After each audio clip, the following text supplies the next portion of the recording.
Hi students, today 12th marks chapter 2 exercise 2.2 ல first sum ல 5th one பார்க்கலாம். Z squared plus 2ZW plus W squared. Z ஓட value W ஓட value தனித்தனியாக கொடுத்துட்டாங்க. அதுலேருந்து இதை கண்டுபிடிக்கணும். இது ஃபஸ்ட்டு என்ன ஃபார்மில் இருக்குன்னு பாருங்கள். A squared plus 2AB plus B squared அந்த ஃபார்மில் இருக்குதா? அப்போ இதை ஷார்ட்டாக என்ன எழுதிக்கலாம்னா A plus B the whole squaredங்கிற மாதிரி Z plus W the whole squared அப்படின்னு சொல்லி நம்ம இதை எழுதிக்கலாம். ஓகேவா?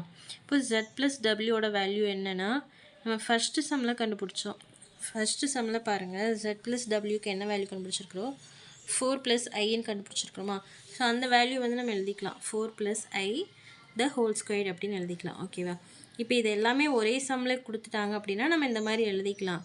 ஒருவேளை எக்ஸாமில் வந்து ஃபஸ்ட்டு சம் கொடுக்கல, இது மட்டும் தனியாக கொடுத்துருக்காங்க அப்படின்னா நம்ம இதுக்கு தனியாக தான் எழுதி தான் கண்டுபிடிக்கணும். இது நம்ம ஏற்கனவே கண்டுபிடிச்சி வச்சனால நம்ம இதை வந்து அப்படியே எழுதிக்கலாம். 4 ப்ளஸ் ஐன்னு எழுதிட்டு Z ப்ளஸ் டபிள்யூக்கு பதிலாக 4 ப்ளஸ் ஐன்னு எழுதிட்டு த ஹோல் ஸ்கொயர்டுன்னு எழுதிக்கலாம். ஓகேவா?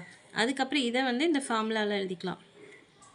A square plus 2AB plus B ஸ்கொயர்னு இருக்கா, அந்த மாதிரி இதை வந்து 4 ஸ்கொயர் ப்ளஸ் 2 இன்ட்ரு 4 இன்ட்ரு ஐ ப்ளஸ் ஐ ஸ்கொயர்ட் அப்படி எழுதிக்கலாம். நெக்ஸ்ட்டு 4 ஸ்கொயர் பண்ணும்போது 4 4s are 16, இந்த 2 4 மல்டிபிள் பண்ணும்போது 4 2s are 8, 8i, I power 2 ஓட value -1, so -1. Next 16 plus 8i -1, 16ல் -1 போச்சுன்னா 15, ஸோ 15 ப்ளஸ் 8iன்னு வரும். அவ்வளோதான் ஆன்சர். இது வந்து தனியாக நம்ம கண்டுபிடிச்சி கூட போடலாம். ஃபஸ்ட் சம்மில் Z ப்ளஸ் டபிள்யூட வேல்யூ நம்ம கண்டுபிடிச்சி வச்சுருக்கிறோங்கிறனால நாம் வந்து அதை அப்படி கூட எழுதிக்கலாம். தனியாக இந்த கொஸ்டின் மட்டும் கேட்டிருந்தாங்க அப்படின்னா நம்ம தனியாக Z ப்ளஸ் டபிள்யூ ஃபஸ்ட்டு கண்டுபிடிச்சிட்டு இந்த வேல்யூ வச்சு கண்டுபிடிச்சிட்டு அதுக்கப்புறம் இந்த மாதிரி போட்டு கண்டுபிடிக்கணும். ஓகேவா? அவ்வளோதான். தேங்க்யூ.